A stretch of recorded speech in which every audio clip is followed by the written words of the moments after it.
Hello everyone. நடிகை த்ரிஷாவா இது? நடிக்க வருவதற்கு முன் எப்படி இருக்காங்க பாருங்க. தமிழ் சினிமாவில் முன்னணி நடிகையாக வலம் வருபவங்க தான் த்ரிஷா. இவர் விஜயின் லியோ படத்தில் கதாநாயகியாக நடித்தது மட்டுமின்றி கோட் படத்தில் விஜயுடன் ஒரே ஒரு பாடலுக்கு மட்டும் நடனமாடி இருக்காங்க. மேலும் அஜித்துடன் இணைந்து குட் பேட் அக்லி மற்றும் விடாமுயற்சி என 2 திரைப்படங்கள்ல கதாநாயகியா நடிச்சுட்டு வந்துருக்காங்க அப்படின்னு சொல்லப்படுது. நடிகை த்ரிஷா சினிமாவில் நடிக்க வருவதற்கு முன் மாடலிங் செய்து கொண்டிருந்தாங்களாம். அதே போல் அவர் மிஸ் சென்னை என்கின்ற பட்டத்தையும் வென்றிருக்காங்க.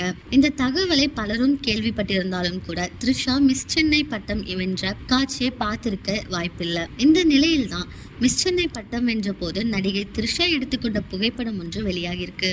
பலரும் பார்த்திராத த்ரிஷாவின் இந்த புகைப்படம் தற்போது இணையத்துல வைரல் ஆகிட்டு இருக்கு. நீங்க யாரெல்லாம் இந்த புகைப்படத்தை பார்த்திருக்கீங்களோ அவங்கெல்லாம் கமெண்ட்ல சொல்லுங்க. இதே மாதிரி லேட்டஸ்ட் சினிமா நியூஸ் அப்டேட்க்கு இந்த சேனலை சப்ஸ்கிரைப் பண்ணிக்கோங்க.